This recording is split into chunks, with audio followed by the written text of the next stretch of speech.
Yeah, man, Civil War 2 is fucking garbage, and I'll just come out and say that. Like, I've heard, it's like one of those crossovers that like I heard about. I was like, oh, this is a way to not get me to rejoin reading.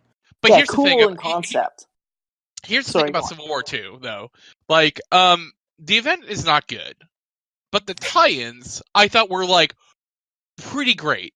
And it was, and I only read the tie-ins for the books I was reading, so like Patsy Walker Hellcat, Dennis Hopeless's Spider-Woman, the Power Man Iron Fist series that was going on at that time. Like, those were all like really good tie-ins, like, for Civil War 2. And like, even though like the event of Civil War 2 is super dumb, like the tie-ins like worked in its favor like really well. Like the tie-in for Miss Marvel is really great. Yeah. It's just like a shame that the event was bad, because I think like having your event be bad doesn't make people want to check out like your other side books. Like Secret Wars is a great event, and then all the other books that were like around it were also good, but like people are more willing to check those out because the main event was so good. I think that might be the last crossover of Marvel that I ever read was Secret Wars. Secret Invasion. Which one had the scrolls? That was Secret Invasion. Okay, that's the last one I ever read. That was like 10 years ago. I know. I've been way... You've been out for a while. Yeah. You've been out of the game. I pop in and check. Like, I watch YouTube videos. I think we talked about, like, I'll watch a YouTube video to kind of catch up, and I keep my ear to the ground as best as I can to kind of hear what's going on, but I don't know. Nothing has really super intrigued. The only character I've read anything recently is Ms. Marvel. Which is good. But I mean, like, since, I'm looking at the list of events here. Like, since Secret Invasion, like, you had those bomb-ass X-Men crossovers that were, like, pretty good in Messiah Complex. Siege was great, and I think it's, like, the perfect event, because it's, like, 4 issues. All right, so, yes, I remember Messiah Complex. I love that stuff, and I think I was, like, searching the internet to find out how all of that ended. And I still don't exactly know how Hope Summers popped back up being an adult. It just happens, man. Just let it go. Well, no, because, like, at the end of it, like, Cable, like, takes the baby and goes, like, through the cross-time stream. Yeah, and where Bishop is hunting them. Yeah, so, like, Cable, like, body slides, like, through, he can only all go these forward. Yeah, But, like, so they had a Cable book around that time, and the entire book was Cable raising Hope. So by the time Messiah War popped up, like, Cable and Hope, like, came back to the current day, and, like, basically that was, like, the end of the, that trilogy. Okay. Yeah, I think I bailed on Marvel, like, right after that. I did not get into the Messiah War. I'm sorry, it was Second Coming was the end of it. Okay, so I didn't get into the Second Coming, which I did read her power set, and her power set is, like, preposterous. Like, she's, like, she's a level above Omega. Yeah, like, Hope Summers is, like, a kind of a cool character, but I think, like, once the event was done, like, you had, like, a lot of writers who were, like, kind of coming on who didn't really, feel like, kind of, like, writing her, and then you had, like, Uncanny X-Force and Wolverine the X-Men, which were, like, the 2 best X-Men books of this decade so far, like, bar none. Next to, like, All New Wolverine. And she didn't really have a place on either team, but, like, those were the books that ended up kind of becoming, like, the big talk of the town book. So her, like, role within, like, the 5 and, like, Uncanny X-Men, like, just kind of, like, got pushed away further and further until, like, not until, like, just recently with Cable, like, they kind of, like, brought her back into, like, like, hey, like, let's do some stuff with Cable and Hope, and let's kind of, like, reintroduce her into, like, into a newer context. Yeah, for those who don't know, I don't know if you know her power set, Connor. No, I have no idea. So she basically gets the powers of all mutants around her within a certain radius. Interesting. That's pretty cool.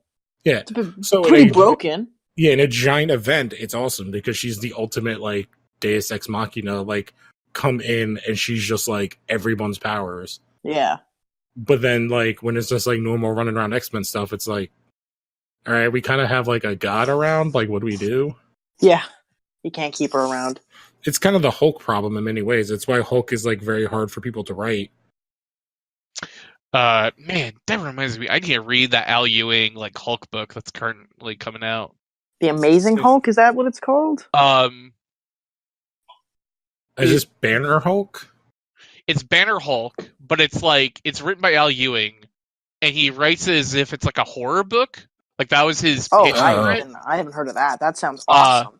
And like I've read like the first 3 issues of it, and I just kind of fell behind on it. But like it was like super rad, and like the covers are done by Alex Ross, and it's like the best Alex Ross art I've seen in so long. Because I feel like Alex Ross is kind of like, you know, fell into that rut of an artist where he, you know, it's like he's got the pose game down, but it's like, you know, you can only see so many poses. You know, like his covers for this Hulk book, and I'm like looking up like what the name of the Hulk book is. Yeah, please drop the art in here. Yeah, because Ross has been around for forever, but like his art. Yeah, and like the art he's doing for that Hulk book is like horror art.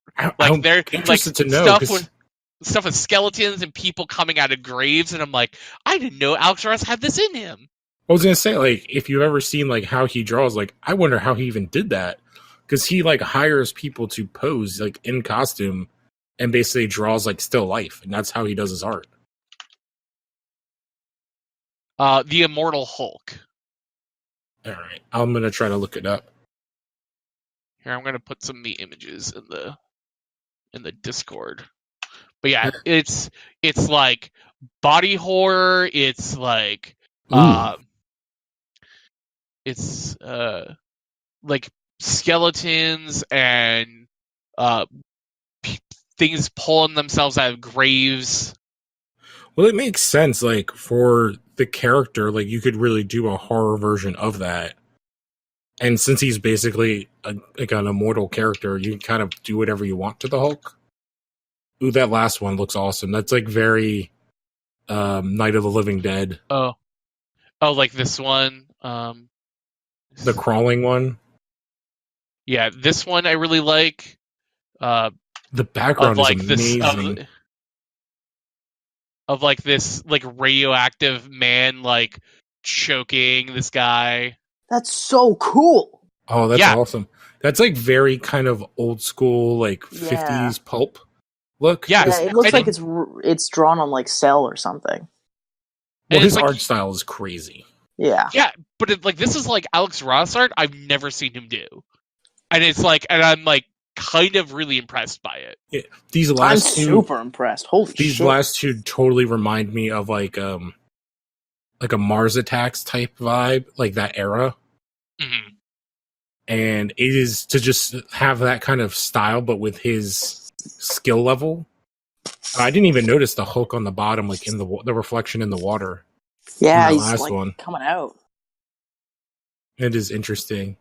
But we started with this. We're going to talk about, I guess, one of the news things quick. So what is War of the Realms? It's like a Thor Asgardian story, it looks like. Yeah, so basically it's like a big Thor event done by Jason Aaron and Russell Dodderman. People know that team specifically as the Jane Foster Thor team. So like that book was super rad. If you've seen like Russell Dodderman's art in that book, like it's just incredible. Like this, like Russell Dodderman, like I first saw him like on a book. It was Greg Pak's Cyclops, and I was like, man, this is like really good. Like it's kind of like and the Cyclops book was good, but I was just like, man, like hopefully like this guy, you know, gets put on like a real like A-list, you know, book, and then he got put on the Jane Foster Thor book, and it was just like he killed it. Like every issue, he killed it, you know. So I'm like really excited to see him on like a big giant like AAA Marvel event. Yeah, this is like their big event for this year, right? Yeah, and like the the entire event is basically summarized that all the 10 realms have fallen to Malekith and his army, except for Midgard, home to Thor's beloved humans, home to heroes and gods alike. Now at last it burns, and Thor won't even be there to see it. All hell breaks loose in New York City as Malekith and his allies begin their invasion, and the greatest heroes of the Marvel Universe watch as the Earth falls. And it's like everyone's in here. It's like Yeah. like the big promotional like poster that they had for it has like Thor, Blade, Punisher, She-Hulk, Cap, like Spider-Man, like Daredevil, and it's like cool, rad, like give it. Yeah, and this one thing I see, the Squadron Supreme, which is really interesting because that's why I got confused at first. I was like, oh, those are not DC characters. That's I can't remember what the Wonder Woman and is it like Nightwing is not Nightwing? It's like Nighthawk is the different Batman? universe, dude. It's Nighthawk, Power Princess, Hyperion. I always remember Hyperion. I couldn't remember what the Wonder Woman version was. Power Princess. I think those are like the three. There's like other members, but yeah, there was like Dr. Light. Dr. Spectrum. So that's Mega Man. Dr. Spectrum was the Green Lantern, and I can't remember what the Aquaman one was. It didn't really matter, but it's interesting. It definitely looks like it looks like a heavy, because it's all like Asgardian. It's like heavy metal poster. Yeah, and there's a couple different tie-ins. Like there's the cover for War of Realms. Punisher is Punisher shooting a oh my god, in the mouth. It looks so cool. Is that the picture with Punisher and Wolverine? No. Or is that a different picture? No, okay. This is just Punisher. Look at the Venom one. I'm really impressed I by literally that one. was clicking on the Venom one as you said that. Where it's Venom with a flaming sword. Fucking sword. It's just like hanging out, going into a dragon mouth. Yeah, this is like the definition of like 80s hair metal. this Album is cover my jam. come to life. What is this one? Is it interesting with Winter Soldier and a kid? So it looks like the big plot point for this arc is Thor's baby sister. They have an entire book dedicated to just her like protection and care. Odin has another kid? Yeah. Oh, Angela. Yes, yeah. But I think there's another Abby. But there's a baby. But Angela's been around for a minute. Oh, so okay, are we talking about the one with Miles Morales holding the baby? Yeah, 100%. Because this is an all-star book for sure. Yeah. Okay. So that book will probably be like outside of like War of Realms, the main event. Like that book will probably be like one of the highest selling books for the month. Because 100%. Look at that first sentence. It's written by Clint, Justin Travis, and Griffin McElroy. Yeah, that's how I found out about this. I was listening to their podcast and they shouted out this event, and then I looked it up and it all kind of made sense then. And I told like my old comic shop guy, or the guy who I used to work for a comic book store, and I told my like the current guy who I'm getting like comics from now, and I both told him like, look, this book, you'll get like a lot of people off the street looking for this book. And basically like take whatever numbers that you're selling that Adventure Zone book for and like, like double it. That's also a really good book. I have that right here. I haven't read the Adventure Zone, but like I've listened to their podcast enough, and like I remember like Justin or like one of them back from like old EGM days. Yeah. And so it was just, and so like I listened to them on EGM, and then when they were part of the One Up crew, and I didn't hear from them for like a really long time, and I guess I just never put two and two together where like I heard, my brother and me, and people were like, "This is the McElroy Boys podcast." I'm like, "Oh, like who?" And they're like, "Oh, it's like Justin McElroy and Griffin," and like I'm like, "Are they like are they like gamers?" And they're like, "Oh yeah, like they do a bunch of gaming stuff." I'm like, oh, like that's where they went. That's pretty cool. Yeah, they're huge in the podcast industry. They're part of like a whole network. It's a whole other subject of its own. but you're 100% right. This book is going to sell like gangbusters because of that name. Oh, I guess I'll. It also looks creative. I like it. Yeah, I was going to say, this is actually an event, and just with the art, that I'm like, ooh, do I want to check back into the Marvel Universe? 100%. I'm going to pick up a couple. Like, that Punisher book alone, I want to grab because of the cover. It just looks so Punisher. So, like, this is like kind of like I like Marvel. Like, I'm a Marvel guy. Like, and I read like Marvel and DC and like and you know, and a lot of other stuff. But it's like if you were to put me into a camp of like, you know, you can basically read like only Marvel and only DC, like what would you choose? It's like, you know, I'm like, man, I like Spider-Man too much, you know. But I feel like, you know, like all the War Realm stuff is like really cool, but there's like you know, there's like 5 or 6 of them, so you know, there's not too much. But like I'm also coming off like a month of like post Uncanny X-Men books where like there's like 6 to 8 X-Men books that are coming out right after that event is done. I'm just like, I don't know, like, and they're all miniseries. And I'm just like, God, like, it's so hard, like, you know, because I was like super ready to like pick up some of these books, and I became like overwhelmed once they announced like 6 or 8 of them, and I was like, oh wow, I kind of don't even want to start any of them. And I'm reading Amazing Spider-Man, and there's like 12 different Spider-Man books that are coming out, and like they all, and some of them look really cool. Like there's a Chip Zdarsky Spider-Man life story book that's like going through like each issue is like a decade in Spider-Man's life. So the first issue is like 60s, second issue is the 70s, and so on and so forth. There's like, you know, the Spider-Gwen stuff, there's the Miles Morales book, but like Amazing Spider-Man is shipping 4 books in April, and each book is $4 a piece. So they're doing a weekly book at 4 books a piece? Yes. And so it's I not like that. It's not 4 different things, it's a weekly book. It is 2 tie-ins with Hunted, which is a big storyline that they're doing with Kraven the Hunter, who's basically like kidnapping a bunch of like animal-themed villains to do something to Spider-Man. And so two of those issues are like tie-ins to Hunted, and then 19 and 20 are parts 3 and 4 of Hunted. So I'm just like, okay, but because I kind of want to read that story just because Spider-Man has so many animal-themed villains. Oh, so like they're all animals.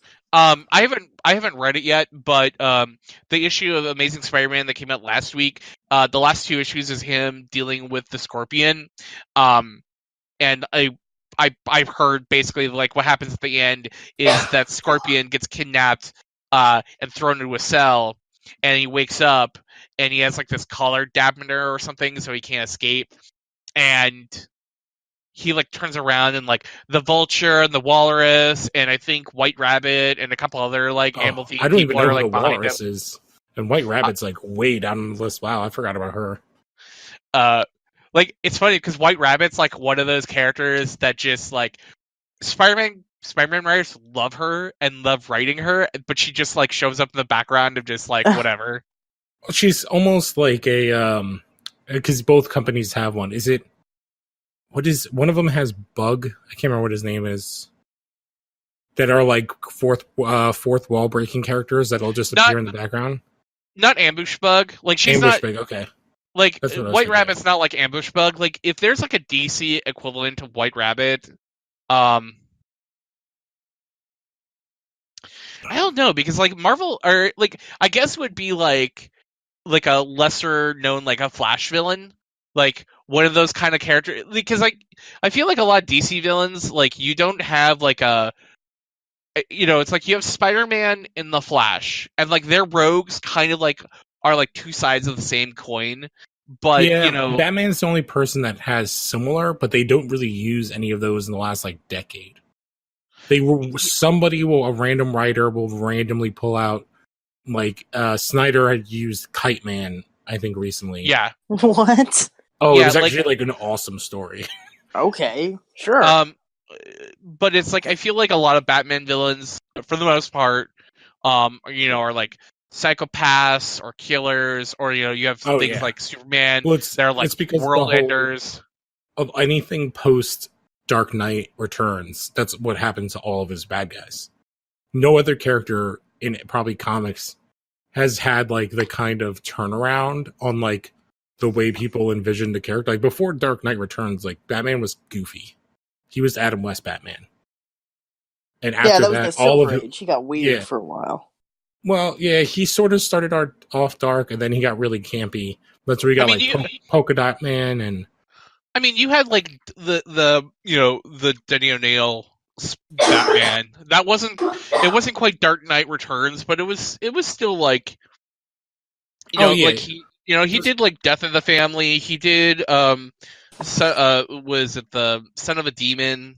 Yeah, no, there was definitely like darker stuff before, but like Dark Knight Returns is like now everything. It's like the same thing like the Nolan the movie stuff, like what it did to like Warner Brothers DC movies for a while. I don't know. You just went off on a tangent, but yeah.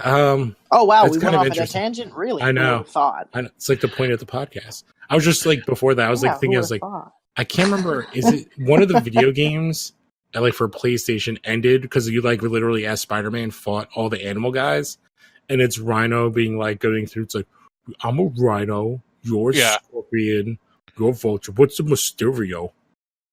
But like I remember when we began that tangent, but basically like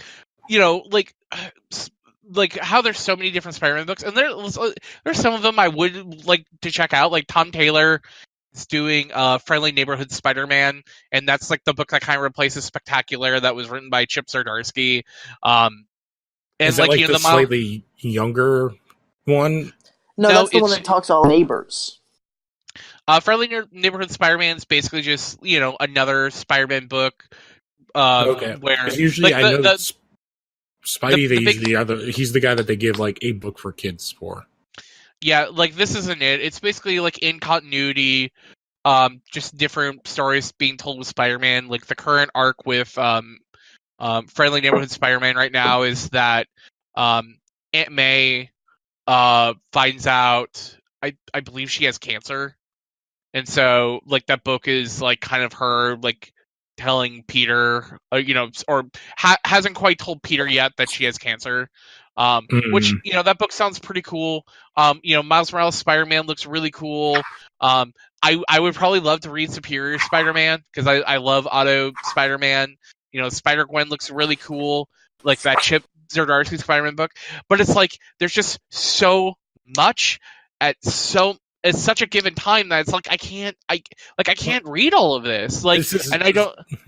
This is what Marvel has done for a long time because they only and it's not just Marvel. Like it's the big two, but it's always with Marvel. Spider-Man and Wolverine are in like 15 books. Yeah, at the same time. And it's like the books that like end up getting hurt by it aren't like the Spider-Man books. It's like the Iron Hearts, the West Coast Avengers, the Moon Girl and Devil Dinosaurs. It's the more unique books that seem to be taking the like the Sherry's, and like those books are super rad, but because there's like so much shelf space and you have like this super old antiquated way of like dealing with comics, it's of course like no one's gonna take a chance on a Shuri or a, whatever, when it's like you can get like a more proven bookseller in Spider-Man. Like there's a book that's coming out pretty soon called Meet the Skrulls that sounds really cool, and it's basically like about a family who are Skrulls who are living in the suburbs, and it's them trying to keep their like identities as Skrulls a secret. It's a 5-issue miniseries, and I'm like, that sounds super rad. So it's like a comic book sitcom but Skrulls. Yeah, it's kind of like what's that book or what's that show on FX that's like the family that's like that they're like Russians. Oh, the Americans? Yeah, so it's basically like, what if we did the Americans, but they were Skrulls? Oh, okay. So it's not as happy-go-lucky like a sitcom. It's like a more serious take. Now, are they actually a family, or are they like pretending to be a family? Or you don't know? Doesn't really first, matter. It's cool the enough. first issue isn't out yet. Dynamics of the group, because it's be like the difference. Because in my head, what popped in because I'm old is this is like a serious take on Third Rock from the Sun.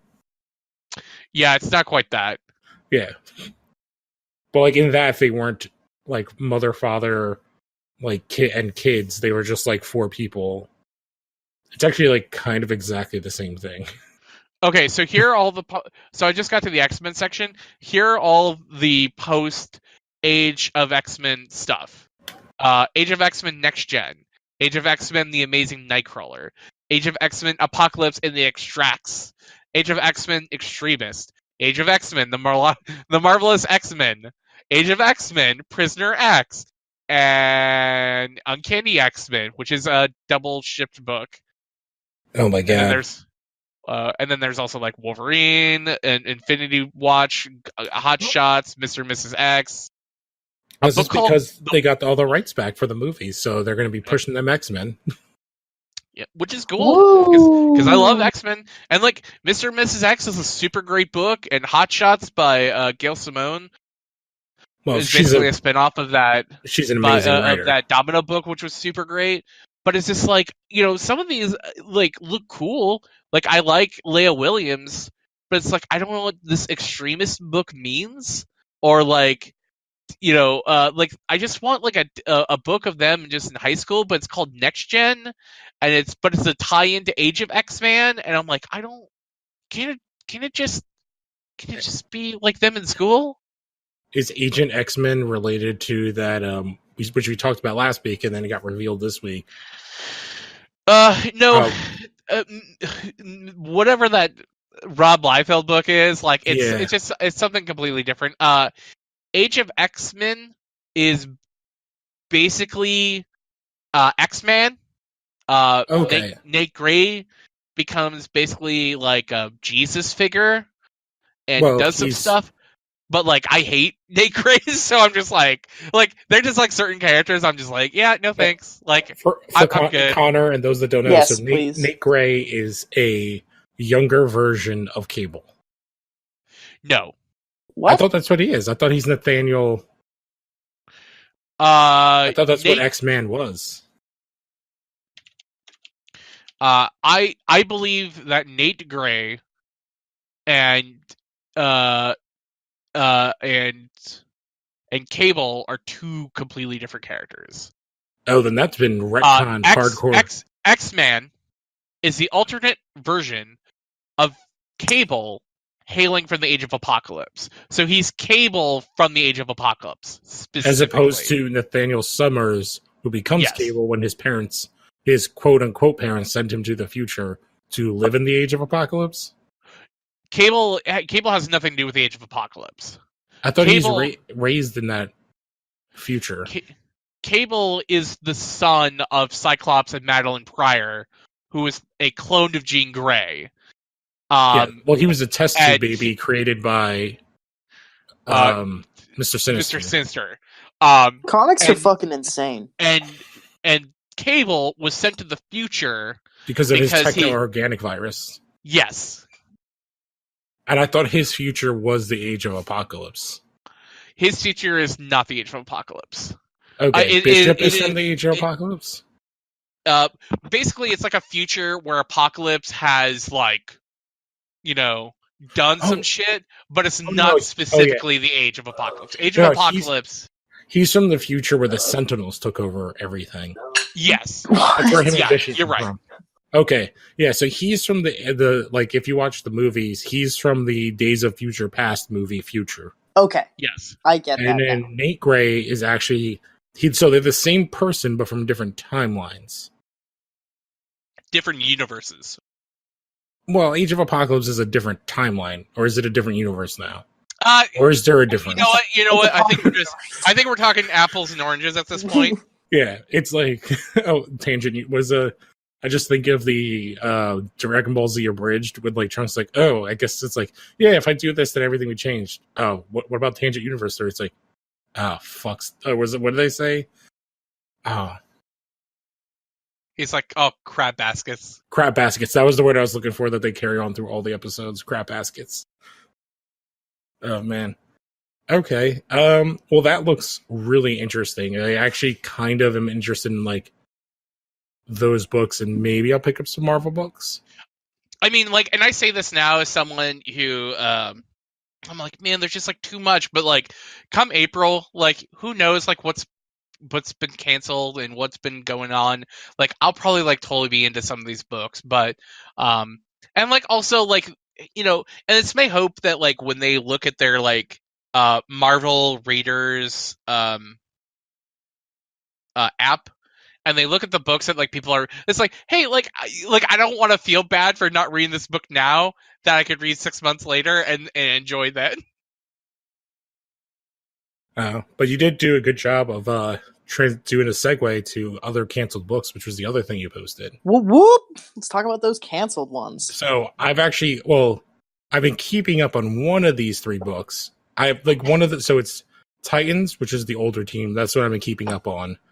Damage, which was one of those, I can't remember what they called them. That was the rebirth, new heroes for a new age. The metal, yeah. Yeah. So he's basically their version of Hulk, where like the guy can like turn into a giant. Okay, yeah. Monster. I saw him when I was wandering through the comic store. I just didn't know who he was. It didn't seem like that was a whole lot of. I didn't like it. Yeah, I was gonna say, like, I don't know too many people who are like probably upset about Damage being canceled. No, he's literally like, as much as like Squadron Supreme is their version of the Deep Justice League, he is literally like the Hulk. It's a military experiment. He does this thing. So like, I'm not really sad to see him go. The other book was the Scooby-Doo one, which I know had a pretty good following. Yeah, a lot of people were really into that. I read some of it. It was not bad. It was not my cup of tea, but like, I thought it was written well. I read like the first 2 issues, and I was like, I don't know who this book is made for, because like, and I love Scooby-Doo. Like Mystery Incorporated is like my jam. Like, I think that book is great, or that show is great.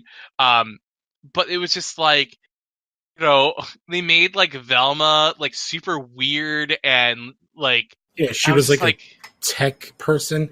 The ideas were interesting, but I think, like you said, I don't know who that book is for, because it's like a sci-fi horror, but they're kitty characters. Well, and I mean, like, you could look at like Afterlife with Archie, and that's a reinterpretation. Well, I think that's exactly what they were going for. But like, while you read Afterlife with Archie, it's like, oh, these characters still feel reminiscent of like their regular universe counterparts, and that's why that book is so good.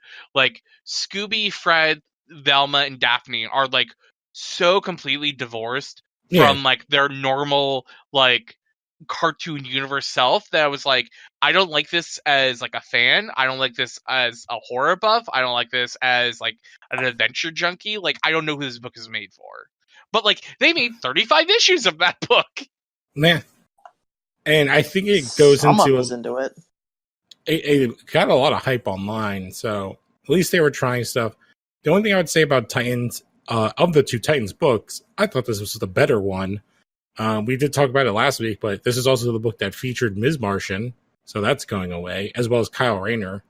So, like, I'm not reading either Titans or Teen Titans book, but like, given the lineup and like the more positive reviews I've heard about Titans, it's like I would much rather see that book stick around than cancel Teen Titans and Teen Titans is terrible, and then keep Young Justice around. But yeah, this Titan team is interesting, and they had some interesting ideas, but Raven has her own book, and it's really the other 4 or 5 characters that are getting killed. Because like Beast Boy hasn't really been doing anything. Dodge Troy, like, having her lead a team is interesting. And then we had Steel's niece, so she's the other Steel, and then Ms. Martian, who until this book had been kind of MIA. So I'm very surprised that they're doing this with like the Young Justice show on their app coming out, which features like a bunch of these characters. It feels like bad timing. I was like a little bit more interested in checking this book out because Miss Martian was a part of that book, and I liked her when she was in the previous universe's like Teen Titans book. But yeah, it seems like bad planning on that company's part. Yeah, I'm just guessing the sales must be so bad on that book. And I'm gonna guess that after the Nightwing thing, because he was originally part of this team, that is the reason why, if sales tanked on this book, that they did. That's a good play, I imagine. Like, I'm gonna guess, like, if when numbers come out, that's what they're gonna say is what happened. I mean, like, at this point, it's what 30, 35 issues. That's not bad. They gave that book like more than enough time to find footing, but Yeah, I mean, like, I within the last, since whenever that Nightwing thing happened, they completely put the plot and like what they had to do on its head. and I feel like DC right now is kind of I'm not really sure what the direction of that company is. Like, I have no idea. and I think like a lot of it has to do. It's like you have to wait until after, Doomsday Clock is done. But Heroes in Crisis, like I was like so kind of like happy, to read DC like post DC Rebirth, and like it looked like they were bringing back all the stuff that I really liked about DC. Like hope and joy. Yeah. Well, it's not just that, but like characters who have been missing, relationships that were like discarded, and then like, Heroes in Crisis like kills one of the guys that they brought back, which I still don't believe is actually dead, but Oh yeah, I agree it's with a you. comic. No one dies. Yeah, but I think the way that book is going, like, this is a total like everything is not what it seems book. And it's not even just like, well, it's a comic, like everyone dies. It's like if you're like, I guess that is like Wally look West at it. has not been a part of comics for a very long time, and No. and then they brought him back, and there's like this huge, and there's like they're like leaving these things everywhere that's like that they're bringing back the old universe, and that Dr. Manhattan like manipulated everything, and so you're just kind of like waiting for like everything to happen at DC Rebirth, and then like 2 years later they do Doomsday Clock, and you didn't really see like a whole lot of stuff like kind of like move forward in that point, and then you have like Jeff Johns leaving and Jim Lee taking over as creative officer, and then you're starting to see like possibly like walkbacks of certain things like Heroes in Crisis killing Wally West, possibly like quote unquote Doomsday Clock like kind of just like dragging his feet on like what what they're doing with it, and well, they got delayed again. It's not even just that. It's like you read that book and it's like 9 issues in or of a 12 issue series, and like the Watchmen DC characters have not really kind of like this, like issue 9 is like when you start doing the finale parts of an event, and it feels like it's still in just getting started. Yeah, it feels like we're still in Act 1. Like, yeah, the last issue was actually the best issue. Because stuff started to happen. Yeah, like the Superman in Russia bit like feels like, oh, this is the end of Act 1, and I'm like, oh, we're like on issue 10. I don't know what we've been doing this entire time. Yeah, and this book is supposed to be what, like 5 years in the future, and the rest of Rebirth is going to get to this Earth at some point. Yeah, who knows? Yeah, well, comics are wild. Me and Connor were talking about this other book that you posted, and here's the next thing: the Asender. Asender. That sounds interesting. Yeah. Oh, so basically, like, the Image posted up its solicits because, like, the last 2 weeks of the month is usually when you start seeing solicits for, 3 months from now, which is usually, for now it's like April, and so it's like a bunch of the Image stuff, and the big book that they're pushing for, April is going to be Asender, which looks like the all-new sequel series to Descender, which was the Jeff Lemire, Dustin Le Guin, cyborg sci-fi book that they've been doing for the last couple of years. So basically, like, it looks like Descender ended, and they're going into their next part of their series. This looks super up my alley. Like this looks almost like manga. Like the art style is super. The art looks like it reminds me of Ghost in the Shell. Dustin Le Guin is really cool. He's like done some stuff with DC. Like he worked on the Paul Dini Detective Comics run that I thought was like pretty underrated. He did a really cool kids book for DC called Little Gotham. Oh my god! Yeah, Little Gotham is amazing. I love that art. But yeah, his big image series is Descender with Jeff Lemire. I'm gonna have to find Asender and then pick up Asender. Yeah, but let me. The art alone is just gorgeous. But some stuff I'm like really looking forward to is like Assassination Nation #2 comes out. Like that book's like super rad. Blackbird Volume 1 by Sam Humphries and Jem Bartel. I've been meaning to like pick up that book and it fell behind, so I'm gonna pick up the trade for that. But like Farmland comes back, and I believe Snot Girl also comes back. Yeah, I was telling Connor, like I'm trying to get into more not big 2 books. So you just sold me on this one. I have to go and find Descender now.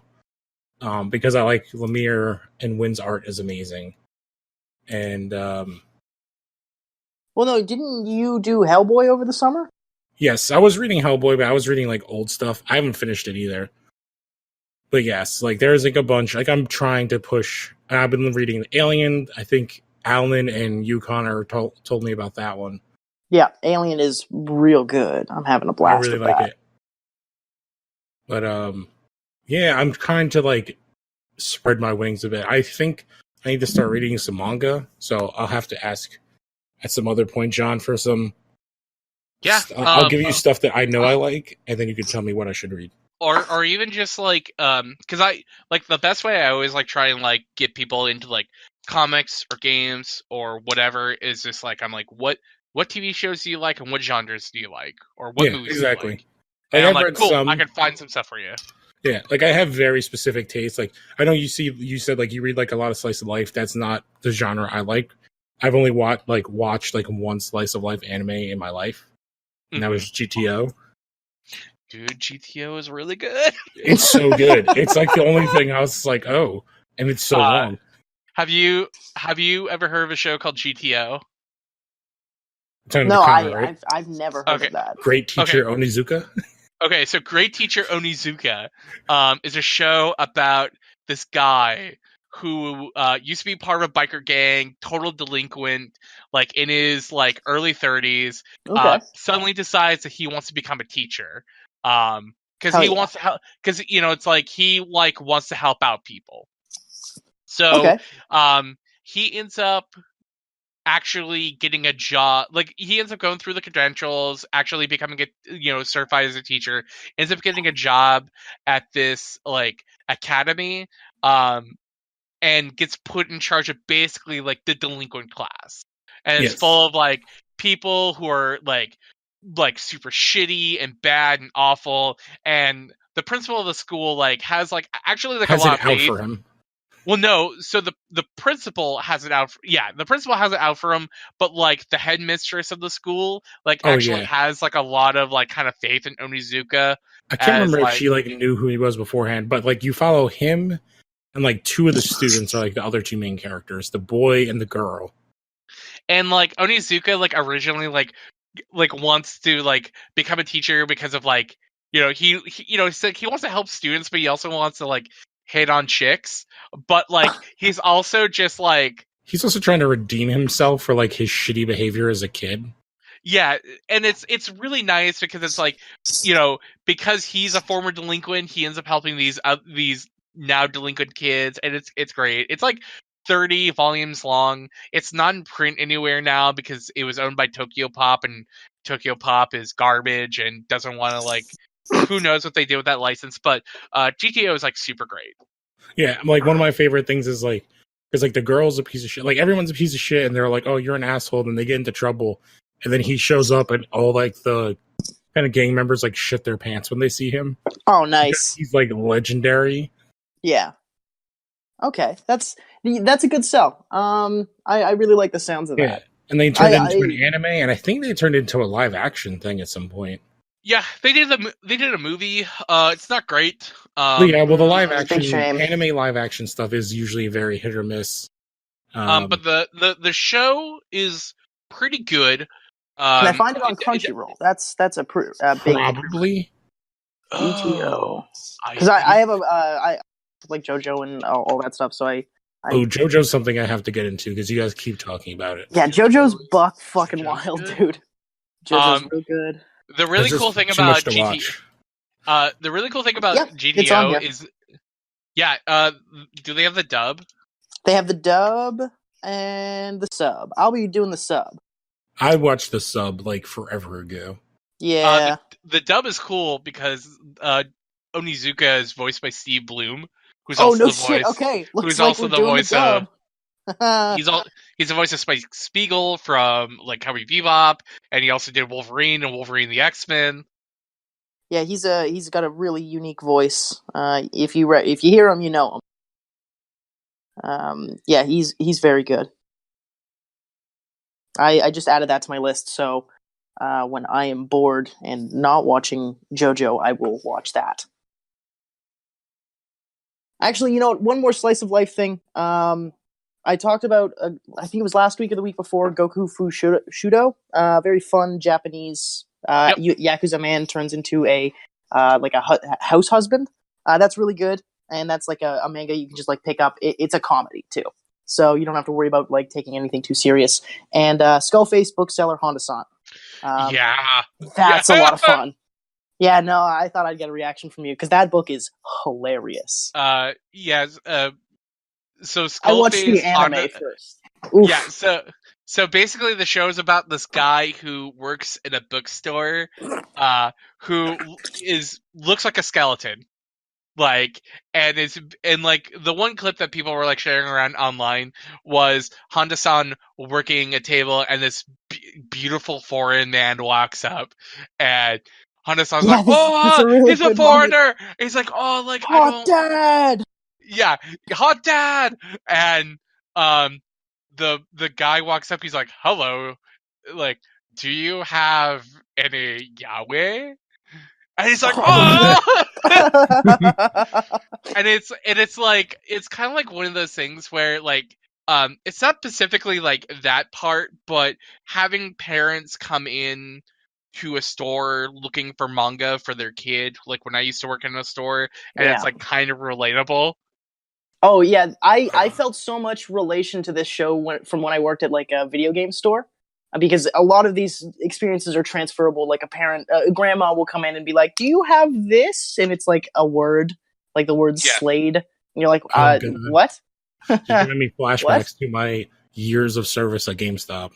Oh, dude, don't worry, I was in the family. Oh, were you at EB Games? EB Games, baby. Yeah. Those are war stories we could pass around. Yep. But back on task. Go check those out for just like some low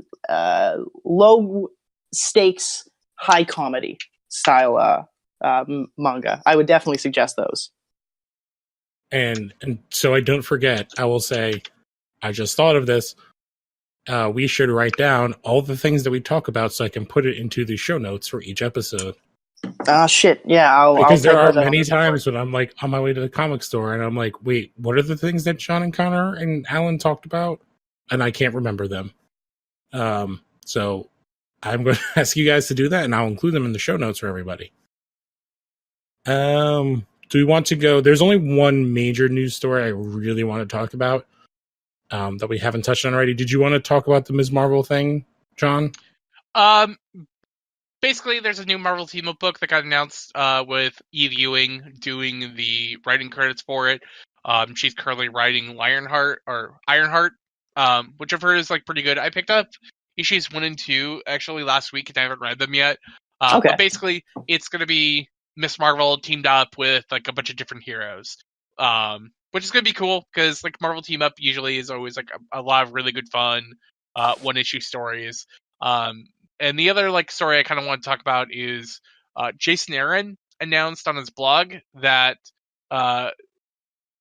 surprisingly, the Goddamned is still going on, and that the next arc is going to be something completely different from the Kane versus Noah showdown in the Volume 1 of the Goddamned, and that he wants to kind of like curate the Goddamned, much like how Brubaker and Phillips curate Criminal, in that each arc is going to be something different, but that the main focus of the book is all going to be like exploring depraved corners of the pre-flood biblical world.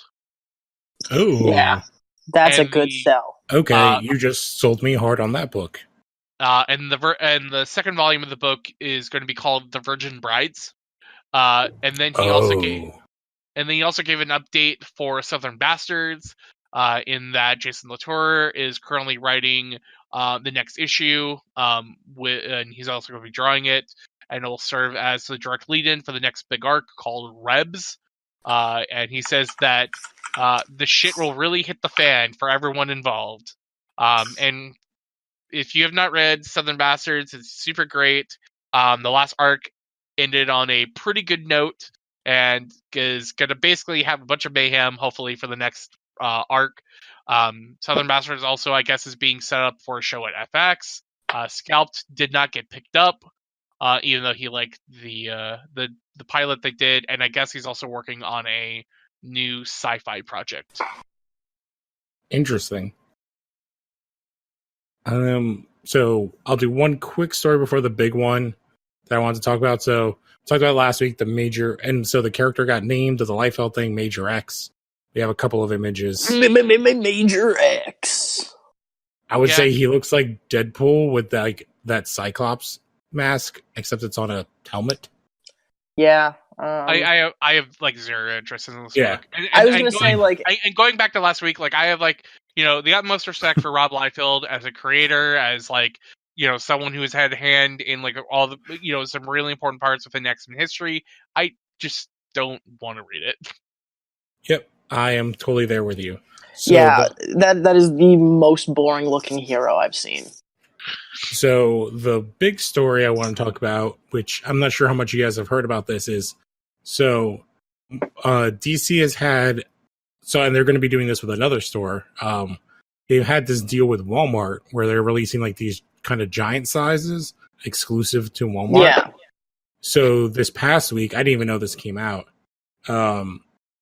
They had issue 7 of Superman, their giant size exclusive, number 7, written by Tom King, and it's basically an entire issue, or I guess there's like an entire story of it that is basically Superman having these, like, you don't know it at the time, but like it kind of goes through like every single way Lois is getting to get killed, and people have referred to it as a snuff film. There's a couple of pictures on a show.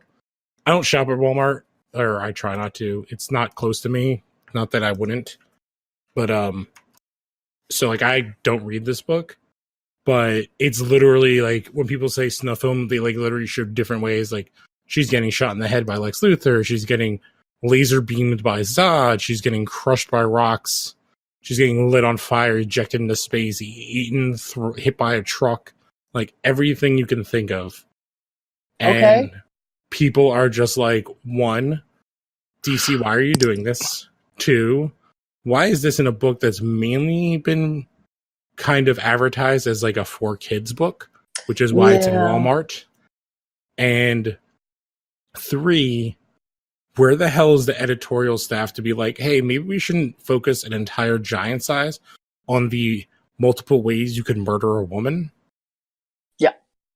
Yeah, fair enough. And this is also like coming off. This is the same writer who did I keep wanting to say Identity Crisis, but no, he did Vision.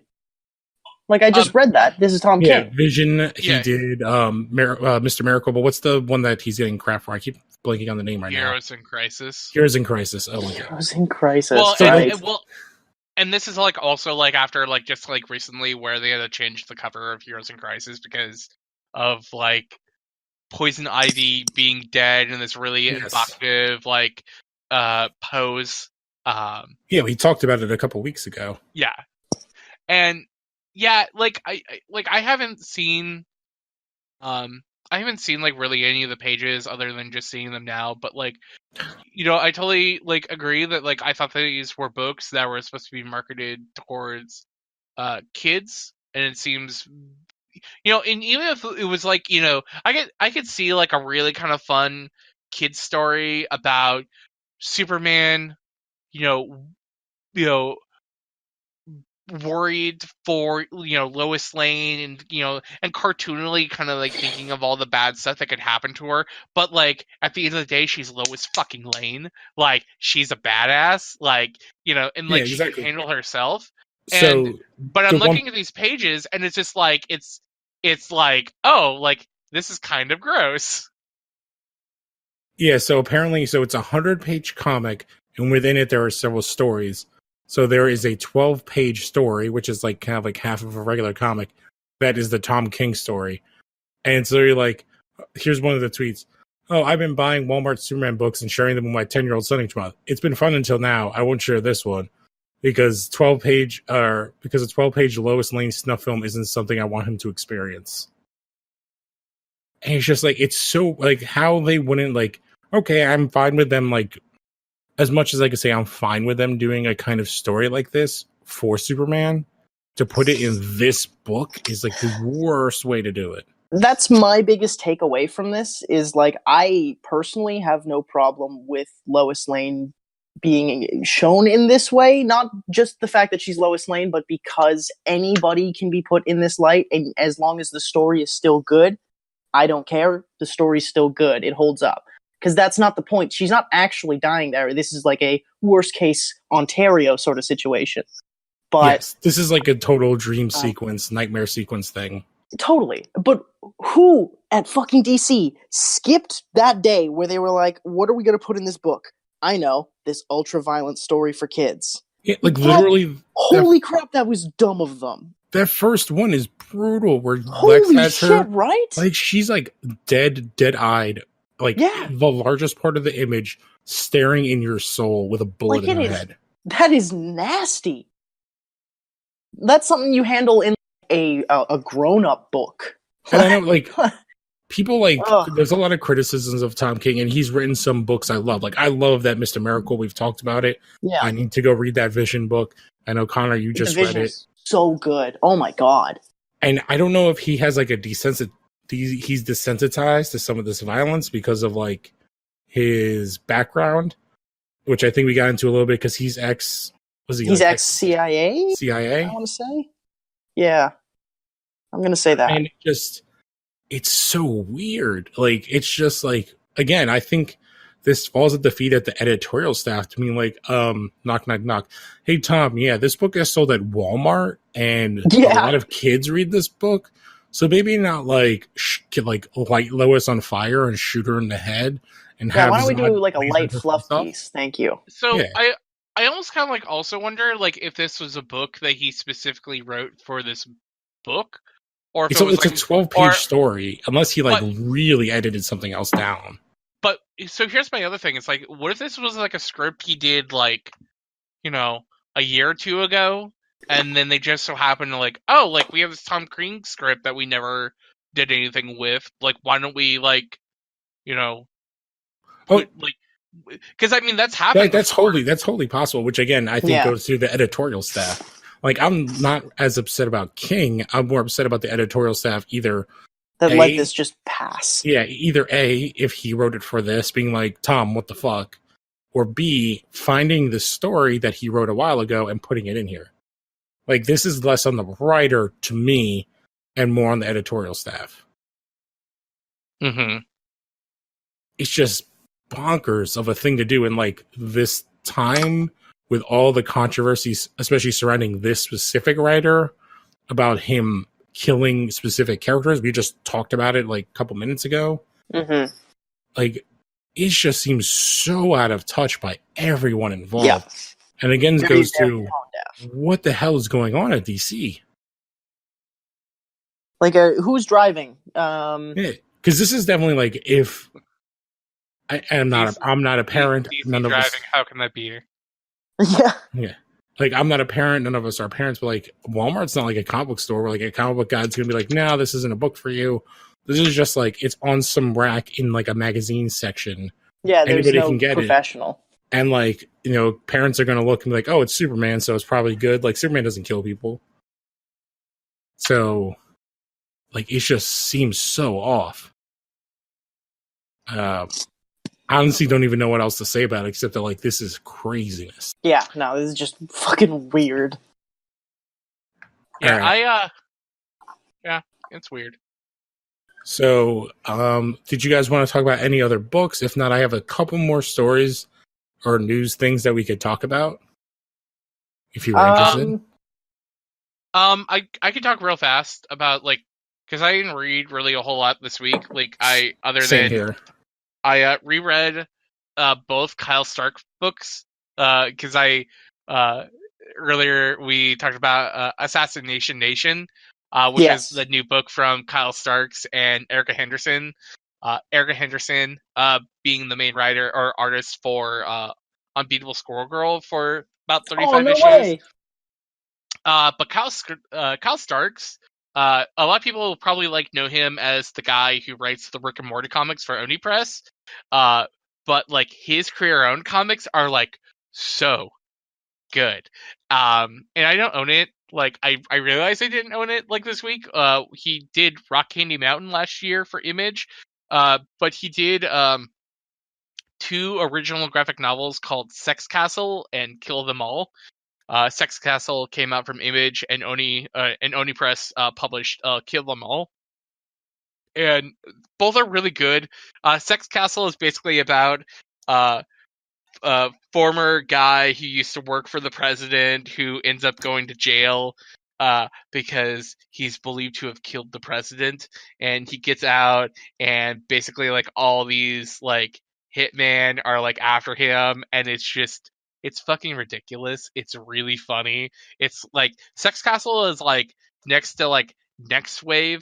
It's probably like the funniest book in Superior Foes of Spider-Man, or like the funniest comics I've ever read. Like I'll post up some images of Sex Castle in the chat, because like there's like some dialogue in this book that's just like it's just genius. It's like genius level like comedy. And then he just did a book last year called Kill Them All, that was originally like a Kickstarter book about like an ex-cop and his partner, and like dealing with like these like it's basically him like trying to make his way up this this building, and he has to fight like all these assassins on the way up. Ooh, and that's a great concept. So like the Raid kind of thing? Yeah, the Raid, Judge Dredd. But like the assassins in the book are like way more like just like outlandish. Like there's like a guy with like a luchador mask. There's like just like people with like just like a bunch of different crazy weapons. Like it's just crazy. It's a crazy fucking book. It's not as good as Sex Castle, but I think it's super fun. But like hearing that he's gonna have like a new kind of like ultra violent comedy like ongoing that's going on in Image, like it just made me really excited. And I'm like super pumped to see Erica Henderson's like art style like on his like brand of action. But yeah, that's basically those are the only 2 books I wanted to talk about. Those sound cool. I'm looking at Sex Castle right now, and I'm just looking at the front cover, and I am so into it. Just the art style alone. It's so cartoony, I love it. Dude covered in blood holding nunchucks. That's my jam. That's awesome. I know, Connor, you were saying that there was a couple you had picked up and started reading 2 things there. Well, one is already a TV show, and the other one's coming out. Yeah, no, I'm getting all my bases covered so that when they actually do come out and I watch them, I can be a snob about it. Yeah, so I bought the Humble Bundle Deadly Class. For $20, I got all of the first 35 issues, which is a great deal, as far as I know. And I read a couple issues. I love it so far, but I don't really have enough a concept of it yet to talk about it with any level of confidence. Because the same day I picked that up, I also picked up the Umbrella Academy, and the Umbrella Academy just ate up my time. Tell me about how you thought of the Umbrella Academy. Well, okay, so I should explain this with a little preface. I am young, mind you, and I was an emo kid in high school. So MCR and Gerard Way was kind of like my jam. Except Danger Days. That album fucking sucked. But that's a different podcast. So when I found out he, one, wrote a comic book, and two, it's been out for years, I immediately bought the first 2 volumes. And I read the first volume in one sitting, and I am almost done the second volume. I put it off because I didn't want to read it too fast. I very much enjoy it. I love the sense of humor. The art style is very, very eclectic, and I am into that as well. Gabrielle Ba, her art is very unique. I would kind of put it in the same league as him. Or him. My apologies. His art is. Oh, go on. Gabrielle Ba and Fabio Moon. They're like twin Brazilian artists. Okay, I love their art to death.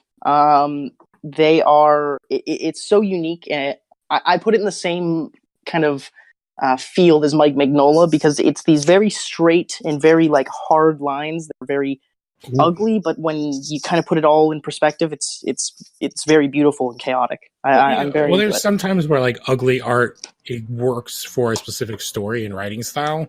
Yeah, like I think Mignola's art works for Hellboy so well, and it works for several characters, but not all characters. Yes, absolutely. And this is one of those books where like the art is rough, and I think it deserves to be rough. But Umbrella Academy is fucking wild. It's very, very lighthearted and dark at the same time. It does that classic. I feel like it's doing the same few tropes every once in a while, where it'll lull you into a sense of comfort, and then be like, here's a bad thing happening right now. And you can kind of just start to see those cycles appear. But overall, I'm enjoying my time with it. It's just more like MCR in my mind. It's more like the weird, chaotic, cartoony vibe of the songs.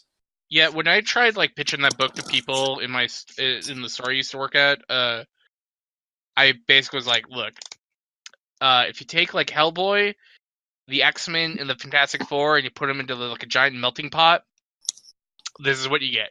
Yeah, and it's like great. Like, and the concept is like super good. It's like General Hargreaves, old badass, adopts like these 7 kids who all have powers of some sort. Yes. And it's like, and they're the Umbrella Academy. But the story is set like 35 years later, where they're all coming back together for their old man's funeral, and they've kind of all been estranged from one another. And there's like kind of like, you know, this dark undercurrent that's like making their way that might like affect their family dynamic, and like and all the characters are great. Like you know, like number 5 is super cool, and it's a really great idea, and I love that like he's the only one who hasn't aged because he's like a time traveler of some sort. Yeah, he's like stuck at being 10 years old. Like like there's like a character called the Rumor, and her power is that like whatever she's like, I heard a rumor that, and whatever she says like comes true. Like Seance is like a guy who can talk to the dead. You have like Kraken, who's basically like he's Batman. Yeah, he's like basically like dickhead Batman. Yeah. So he's Batman. He's more like outwardly mean, though. He's just a little shit. At least in the first volume, first like 5 stories, he's kind of shown to be just kind of like this arrogant asshole. And the stories after that, they delve a little bit more into his character and make him less. But the main character of the main focus of the story is around like kind of like a quote unquote leader named Spaceman. Space Boy. Oh, it's Space Boy? Yeah. No, he still goes by Space Boy. Okay, for some reason I thought it was Spaceman.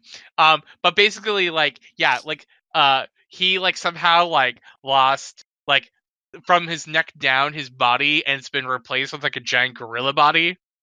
Oh my god. Yeah, so there's an That's like unexplained an incident where he goes to space and something bad happens, and then he comes back down, and his dad does like some experimental shit to him. That's like old school like DC comics. Like I'm trying to remember. There's like 2 characters like that. It's like the Ultra Humanite is like a person in there, and then Mala, Monsieur Mala. Yeah, Monsieur Mala, Monsieur, who's a lover of the brain. Yeah, the brain. Like, it's like kind of unfortunate that like Monsieur Mala and the brain are like this really kind of cool relationship, but like DC doesn't really want to do anything more with it other than be like, this is because you did not watch Young Justice. You did not watch Young Justice season 1. They are heavily involved in it. I mean, like in the comics at least. Oh no, they pop up. They had a run real recently. I think it was at the beginning of Rebirth, and I think it had to do with the Titans, the Teen Titans, whatever one of those teams they had to do with. Yeah, because Monsieur Mala is a guy, and then the brain is a woman, but they have like a love relationship. No, or do I have it backwards? No, so the brain is like an old, not a Nazi scientist brain in a jar. Yes. And Monsieur Mala is a male ape who like is in love with the brain, who can also talk. Yeah, they retconned them, I think, in either the Rebirth or something. Maybe like they kind of implied that they were male and female, but like Mala was the male and the brain was the female. It's real weird. But it's Monsieur. It's like Monsieur isn't it like Monsieur for like Mister? Yeah, it's Mr. Mala. It's Mr. Brain. Yes. Or Mr. Mala is always a dude. Yeah, so the brain. Yeah, so the brain is okay. New 52 rebooted DC continuity. In this new timeline, Brain and Monsieur Mala first appear, assisting Gorilla Grodd taking over the remains of Central City at the time when the Black had taken over most of the world. What's the Black? It probably has to do. Is that pre New 52? It's New 52. Okay. I have no idea. Is it Black Vortex? They just say the Black. Okay, that sounds terrible. They end up capturing Animal Man and the heroes that are with him. Animal Man's group is saved by Frankenstein and his patchwork army, who defeat most of the gorillas, as a few of them are allowed to escape in order to tell their tale their defeat. What book is this from? I have no idea. They're kind of like... Oh, this is Animal Man. So it's like... Animal Man. Oh, so it has to do with, what's his name? I think instead of the Black... It's the Gray. Or the Rot? The Rot. Well, the Rot and the Gray are kind of interchangeable words most of the time. Yeah.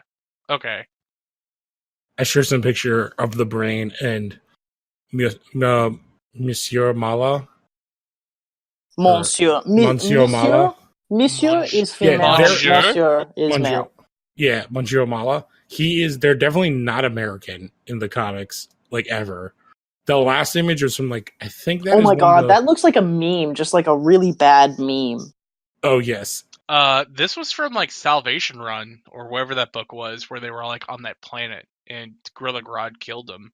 Yeah, well, that's where, like, there's been a couple stories. Gorilla Grodd does not take kindly to Mala or the Ultra Humanite, because they're not true apes. God, I did get that. Salvation Run, I was totally right on that. Which, if you watch the old DC Justice League, Ultra Humanite was like the white gorilla person with the weird suspenders. Okay. Sure. You'll know the picture.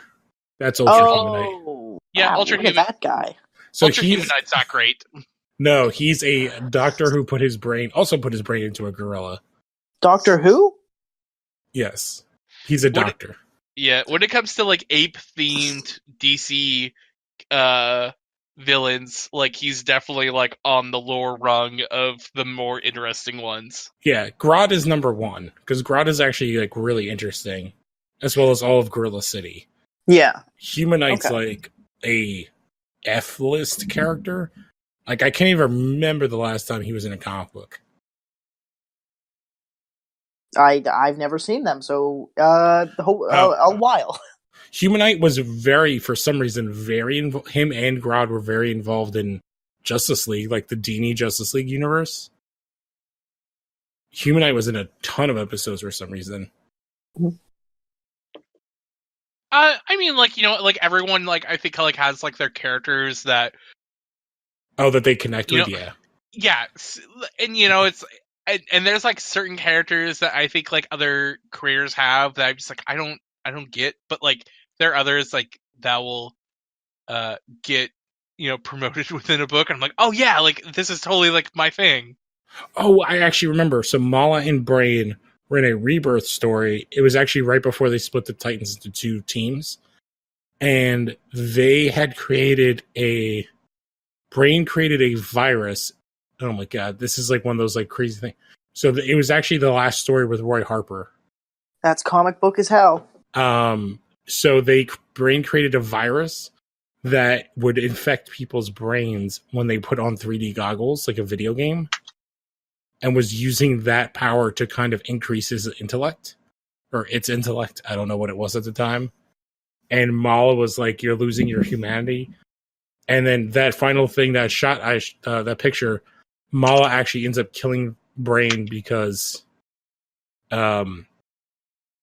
he basically stops saying we and starts saying I, and like is basically insinuating that the Brain is below him, or that Mala's below him. And it's like Mala dealing with this like existential crisis of like losing the love of his life, or letting the person's plan succeed, or stopping them, but probably killing them. And it's actually like kind of heavy, and it's like the last thing Roy did before he went to Sanctuary. Okay, that was all mumbo jumbo to me. Yeah, I know. It's anytime like those are those characters in like DC or Marvel when you're like, yeah, there's this dude who's a talking brain in a jar, and he's followed around by his gorilla manservants. Yeah, you need like a whole comic just to explain that. Yes. So yeah, it's weird. And somehow they're used in animated stuff like all the time. So like Brain and Mala have been in both. They were in Teen Titans and Young Justice, and then Ultra Human Knight was in the Justice League. Okay. So what we're trying to say here is, please go read Umbrella Academy. It's good. Other than that, I think we're set. If there's any more stories we want to talk about, we can launch into that. I would just say, like, the reason you were picking those up is because Umbrella Academy, the TV show for Netflix, is coming out this summer or soon. I heard spring. Spring, I think. I think it's like March or April. Yeah, after reading that, I don't know what the fuck the budget is for it, but I don't think it's enough. Well, they have what's her name? Oh my god, I'm just gonna say Juno. I can't remember her name right now. Diablo Code. Ellen Page. Ellen Page. Ellen Page is in it? Yes.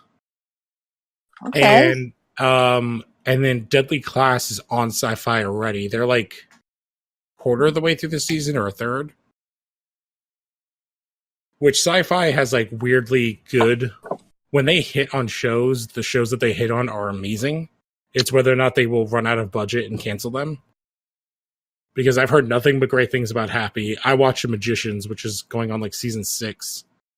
And if Deadly Class works out well, like Sci-Fi actually has a decent track record of good shows. They just tend to cancel them because they don't have the money to fund them. Yeah. No, I'm looking at they just released a bunch of stuff actually yesterday for Umbrella Academy.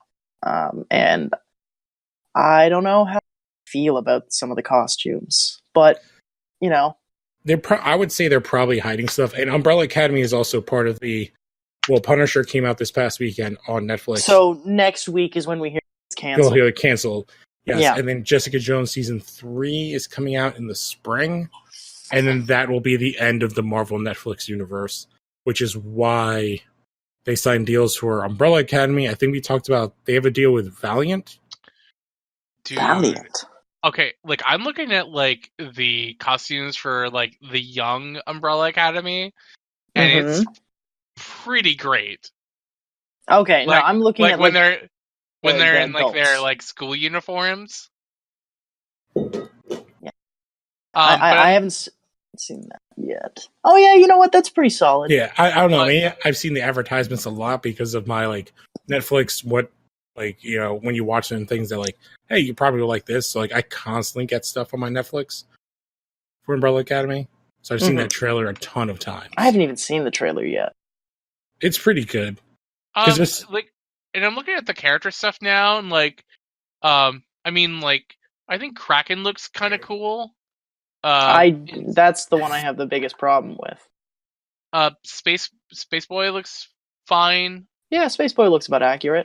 Seance looks really cool. Yeah. Like, I kind of wish they got weird with their character designs, like, because I like recently also just rewatched a lot of the Killjoys videos for the Gerard Way My Chemical Romance the Killjoys album. Yes. And like it was just like the clash of colors and like kind of like stuff like that. And it's like I know like having a dark, colorful like palette is kind of hard to replicate within a live action setting, but I kind of like it's like they kind of do it in that Killjoys video, and I kind of wish they would like replicate it for like the TV show. Yeah. But We've also seen like very, very like it's a teaser trailer. Like we haven't seen like a whole lot. I would say Netflix has not really super whiffed on anything yet. Like show wise, their movies they've whiffed on. They've had some shows that people have had problems with. Like personally, I have a problem with 13 Reasons Why, but that's Oh well, that's like I have problems with that for a whole other reason. yeah. I think their shows haven't been whiffs in the sense that like their movies have been really bad, but I think their shows have been just as controversial over the years. Yeah, controversial. Like I would say like not that they're not controversial, but I mean like in quality, like they don't usually put out like a stuff that looks cheap. Like I can't think of a Netflix original show that looks cheap. Like I watch Narcos, I watch Peaky Blinders, I watch all the Marvel stuff. Yeah. None of that stuff looks like cheap at all. Like Peaky Blinders and Narcos look really goddamn expensive. Yeah, Peaky Blinders is an expensive looking show, but it also has the history to kind of like go behind the budget. Yes, but a lot of that period piece stuff costs a lot. Yeah. Like the cars, like the wardrobe, yeah, like it's not a cheap looking show. And the actors, like it has a goddamn anybody that hasn't watched it, I love that goddamn show. The Peaky fucking Blinders. The Peaky fucking Blinders. Yeah, no, my family's big into that.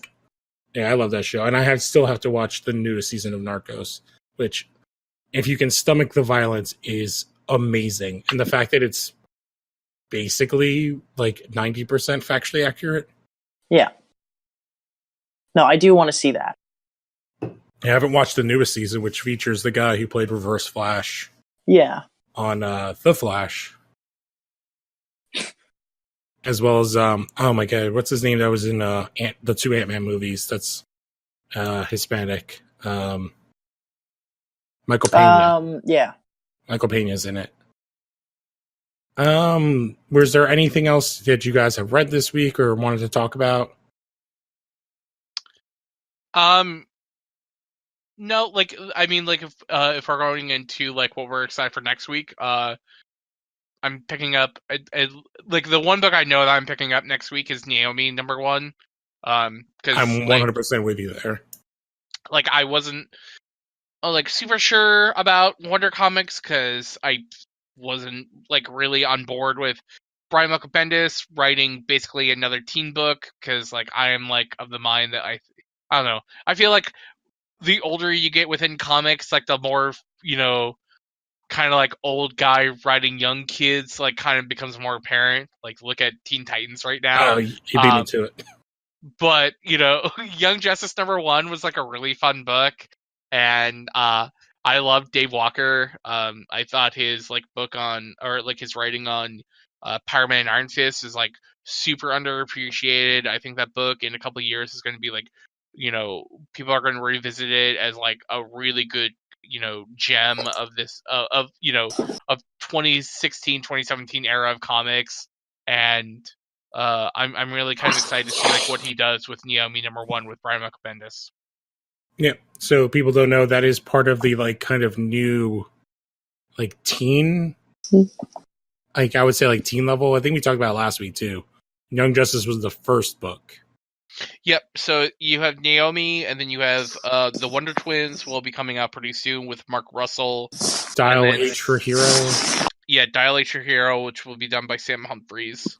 And I'm sorry for blanking on the artist for each of those books right now, but yeah, they definitely look interesting. I picked up a Young Justice book. Naomi looks awesome, and it is kind of a great place to attack as a publisher. Is this kind of in between? Like there are a bunch of like little kid books. Like when I say little, I mean like elementary school aged, kind of like younger books.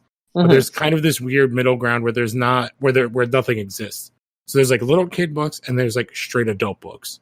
There's nothing in that kind of like when I was a teenager, I was reading adult books. I wasn't. Yeah. I transitioned hard from like if I'm going to read. I'm reading like Archie comics when I was a kid, and then probably like a year later, my dad bought me a copy of The Watchmen, and I was like, I guess I'm reading this now. Yeah, I completely got skipped on all those kid books. I went straight to like again because I'm a couple a decade older than you guys. A little bit heartbreaking to say, but I'm joking mostly. But like I went from reading like or like getting given like here's Death of Superman and watch Superman get his shit fucking kicked by Doomsday. Still got that sealed in my dad's comic collection. Yeah, well I'll just never take that out. I will share a picture I found. Well, I'll have to get more when I go next time I go to my parents. But like a bunch of my old toys. I have a bunch of like old Marvel toys, and some of them are goddamn amazing. Like some of them are really beat up, but like I have some that like the designs are hilarious. Like one of the Iron Man, I have an Iron Man that I lost all the armor, but you put all the armor on him, so I just have a Tony Stark without a shirt. And it looks very strange. He's just chilling. But I do have like probably one of the early Doc Ocks. And I still have like he still can stand, his like pincers all work. Was there anything else you were picking up this week, John? Sorry, we went off again. It happens. On a sidebar. I figured that there's like going to be like other stuff I pick up, but like of the current stuff that I am like subscribed to, like that's the only thing. Yeah, like I think same here. Like this is a very weak week for me. I'm picking up Naomi. I think I might pick up Wildstorm 19 because I've really dug them. And I'll probably pick up Lucifer #4, but of like the big books, like there's nothing. If you haven't read, which I know Connor, you picked up recently, the trade paperback for Dark Knight's Metal comes out this week. I already have it. Yeah, like I guess like a new reprint. Okay. Well, if I see it in the store, I'll probably grab it because I have it digitally and I have everything else physically. So at least I could round out my shelf. Yeah, it's $20. Which Batman? Well, that'll be like $30 here, $32, something like that. Yeah, Batman Who Laughs came out last week, and I have not finished reading that, but it's pretty interesting. I still have to pick that up. That's something I'm going to be picking up. I read like half of it. It is really interesting, and I got really confused in the beginning. I was like, "Oh, are we going to like do a backstory on that other Batman?" And it took me a really long time to figure out that at the point where like, "Oh no, this is our Batman." And then how they end up showing what he is at because of what happened in issue 1 is goddamn bonkers. Yeah, I'm excited. I've seen one still because I follow Jock on Instagram, so I see some snippets of the art, and it looks fucking bananas. So I'm excited to see that. Like, obviously, I'm a big DC guy. There's like only one issue or one comic coming out that like has a cover that I'm like, ooh, should I pick it up just for the cover? It's because Raphael Albuquerque did the cover for the Aquaman coming out this week. He did a variant. Cool. And it's pretty I don't know who he is, but I imagine that's cool. Did Kelly C. DeConnick start on Aquaman yet? Let me click it. I have like the whole week for every. It is yes. This is the if not. I don't know if it's the first issue, but they're on this issue. Okay. Like there's like a couple of DC books I've been kind of thinking about like picking up, and it's like like G. Willow Wilson just started on like Wonder Woman, and I know Kelly Sue DeConnick is starting on Aquaman, but I find it like hard to like get interested in an Aquaman book. Yeah, I think I read the first issue, and it's really weird because it's post. I think I talked about it a couple episodes ago that they did like the big Aquaman crossover book, and so the current one, so the last issue is he wakes up on some island and he has amnesia, and like everybody on the island is like using him, but like for his abilities. But like they can't leave. It's like an island that people just like wash up on, and it's like magic-y like that. And it's weird. The art is great, but it's weird. I'm not sure. It's like one of those things where like it's the first issue, so I'm not sure how I feel about it. So I don't know. This is kind of one of those weird. I think last week was kind of like this too for me, where like there's not a ton of stuff that I'm picking up.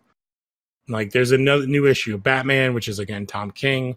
But his Batman run has been pretty good, but nothing specifically interesting. I don't know if I'm going to pick up the Freedom Fighters #2. I picked up the first issue. I don't think I'm going to pick up the second one. Oh, what book? Freedom Fighters. Oh, yeah. Yeah, especially because, like, Detective 1000 is coming out in, like, 3 weeks, and I'm gonna buy like 4 different copies of it because there are there's like I think there's like 7 or 8 covers. God, I'm debating on whether I'll pick up like even the one, but I probably will because like Becky Cloonan's doing art for one of them, and I'm a super big sucker for Becky Cloonan. Yeah, there's a cover for every decade. So the regular one is the Jim Lee. I'll try to find it for you, Connor, so you can see. Yeah, show me what you got. Because there's like 2 or 3 that I love. Show me what you got. Show me your moves. Because I think it's the 70s one is the one I love. Let me see if I can find it. Because there's... Okay, so let's see. There's the regular one. So there's a Paul Dini one. That's one of the ones I'm going to pick up. That's not this one. That's the regular. This is the Paul Dini. I do like Paul Dini. So each one is a different decade. Okay. This is the one that I love. This is my phone background right now. Oh, the newest one? Yeah. That one, yeah. Yeah, that's really cool. I think that's the 60s. This is 70s. Oh, that's pretty like 90s, like 80s, 90s. No, so it's the ones it's like 20s, it's 91. Right side 91. Yeah, because the Frank Miller has one that is like the year that Dark Knight Returns came out, which is not one of the ones I'm going to pick up. I do really like that Joker one, like coming out of the lamp. That's the Dini. So it's going to be just like Action 1000, which came out last year. So each one, there's a bunch of mini stories in it, and each one has a different writer and artist. So the Dini, it's Kevin Smith written. It's Bruce Timm. I'm sorry, I keep saying Dini. Bruce Timm drawing a Kevin Smith. Okay. Yeah, I honestly like it's like one of those things where after the Killing Joke movie came out, I just cannot support Bruce Timm at this moment. Oh yeah. I'm not physically ready to buy like something that has Bruce Timm's art on it. But the Michael Cho 50s cover that's my favorite one with all the different costumes. That's my favorite one. That's the one I'm like that's so creative. I love it. It's just so much fun. Okay, yeah, so I'll go through. So the regular one is the Jim Lee, so that's current day, and it's Bruce Timm's 40s, Michael Cho's 50s, Jim Shrianko's 60s, Bernie Wrightson's 70s, Frank Miller's 80s, Tim Sale's 90s, Jacques, I can't remember what his last name is. It's just Jacques. Jacques' 2000s, and then Capullo's 2010. There's also a 1930s variant by Steve Rude. Oh, you'll have to find that for me because my local shop actually has like a paper. They're like, which ones do you want? Check off, and we'll order them all. So none of them are like specifically special. It got posted in there. It's okay. It's the one that you put between Bruce Timm and Okay, oh, it's the one with the KKK guys. Okay. That was one of the ones where I was like, I'm not sure I want to spend because they're all $4 a piece. Like, I don't know if I want to spend an extra $4. They are not $4 a piece, my dude. Are they 10? They're $10 a piece. Okay, they're $10. I knew they were like 4 or 10. Yeah, so I was like, I know I'm spending like $40. Honestly, if it was a $5 book, I'd be more than willing to buy that book. If it was even like $8, I'm like, yeah, I'll pick it up. Like $10, I can pick up an Image #1 for $10. So it's just like it's a little. I'm like, I don't know. The Cho one is the one where I'm like, I really want that. It's just so gorgeous. I love the idea of it. Like I actually want that as like a giant poster or like a frame, something on my wall. Like I love there's like an old man Batman with a giant beard, one with like a spring button on his head, one with a kilt. The goddamn rainbow and zebra Batmans. Because like a lot of the other ones, like I like the Stranko, is not, and the Wrightson I don't really love. They're kind of whatever. The Capullo one I think is pretty cool. That's like the one with the white. That's like the last one I shared. It's pretty cool. I don't know. Like it's just one of those things. And then I don't remember if we talked about it, but so after 1000, that is when that they are doing their Arkham Knight run. So like 1001, 2, and 3 have to do with the Arkham Knight. Yeah, so I'll basically buy Detective Comics 1000 and then be like, and then just I'm like, see you guys later. Yeah, you'll listen to me talk about it and whether or not it's worthwhile. But yeah, because I'm the Batman head. But I don't know. Is there anything else? Like, I'm not picking up anything else particularly. No, I don't know anything. Like a little slow. So yeah, it's a weird week. It's not like it's the end of January. I guess is there one more week of comics in January? It should be like the last. There's next week. Next week. Okay, so there's like the second to last week of the month. Yeah, it's a great week for video games. Oh yeah. What's this Dragon Ball Super Namek Saga tie-in? Okay, so I wasn't sure if we want to talk about. So the Dragon Ball. I like Dragon Ball. I know we're going to do it on I haven't seen the show. So the Dragon Ball Super manga has been continuing, even though the anime is on hiatus. Mm-hmm. There are deviations between the two. I think there's like a whole like saga in the anime that doesn't exist in the manga because it was filler, like the jelly thing. Wait, you're telling me an anime had to make filler to catch up with the manga? So Super the anime has been on hiatus for like almost 6 months now, right?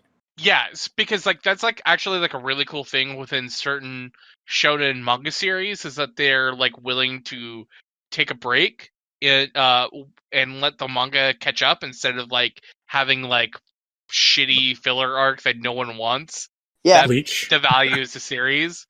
Bleach. Yeah, Bleach, Naruto. Naruto Shippuden is like 600 episodes. My favorite thing ever. There's somebody, I can't remember where I saw it, but someone breaks down Bleach.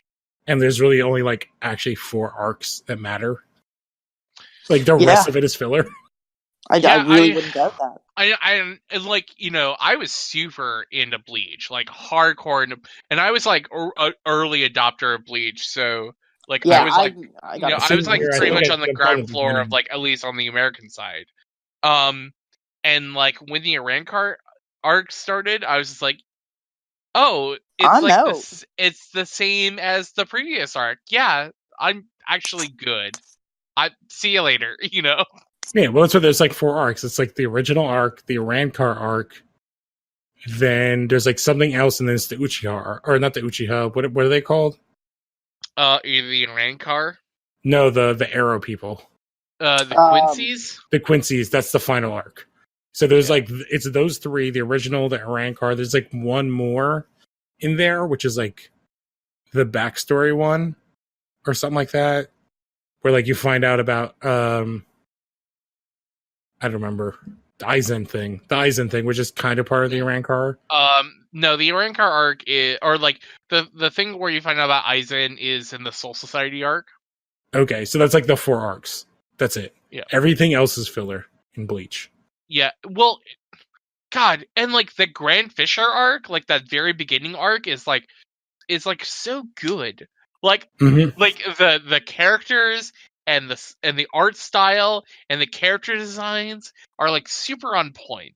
And then it gets into the Rancor arc, and not the Rancor, the Soul Society arc, and that arc is still like fine. It's good. You know, everyone looks a little too samey, but like it's fun. And the Rancor arc is like, hey, like you really like the Soul Society arc, right? Let's do that again and double our cast. And it's like, and I dipped out then, and then it went on for another year, like 6 years. There's like a Return of Aizen, and then there's a bunch of shit that doesn't matter, and then there's the Quincy thing where you get to learn about is it Ichigo? Yeah. When you get to learn about his mom, and then it kind of changes the story from the original saga when you get to that final thing. Because basically Ichigo is the savior of everything. Yeah, obviously. He's the anime hero. Yeah. But to go back to this Dragon Ball thing, so they are doing while the anime itself is on pause, they are doing a new saga, and they just revealed a new bad guy. And I'm trying to find his name. The character's name is Moro. And so he is in a galactic prison. I can't remember what the name of that group is. At the latest chapter, Moro has been freed by a mysterious associate who was locked up in a galactic prison alongside a member of the Frieza Force. The Frieza Force member told of Frieza's campaign on Namek and the search for the Namekian Dragon Balls. Yeah. And so Moro has the ability to sense life, so he can find out where New Namek is.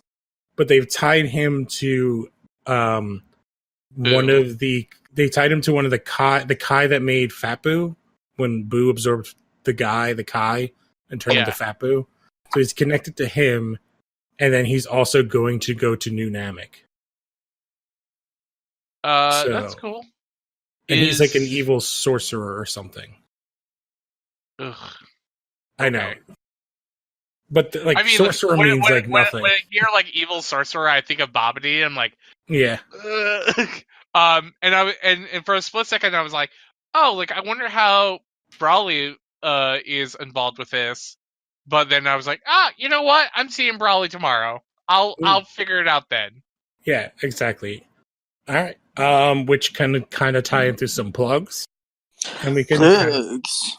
So John joined me and Alan, who is not here on this episode. No, Alan is fighting the Borg somewhere in deep space. Yeah. He was taken by Q. He got turned into a ferret for a minute, and now he's fighting the Borg. I just love the idea of a tiny ferret sitting in a captain chair and just squeaking orders. Well, I only say that because in the game that he is recording right now, there's an event with Q, and if you go up to Q, if you say certain things, he will turn you into like a rodent, and then you have to go and then you have to go and talk to him again, and he's just like Q, something a dick, and he turns you back. Nice. It is a pretty if you call him Discord. Oh man. I can't remember. Like it's one of the things that you talk to him about. But so me and Alan, we do a ton of podcasts together, including this one. But we also do one for the Los Haro Network, which John joined us in. That's coming out this Thursday. Ooh la la! Same day as this. So if you're listening to this, go check out Legion of Toon. So we did a mini episode where the three of us, we watched the first 3 episodes of Young Justice. And by mini, I mean it is an hour plus. Which I mean, like, I think it's like you know, you were catching up on like what the series was. yeah, and like it's a a Super series. cold open.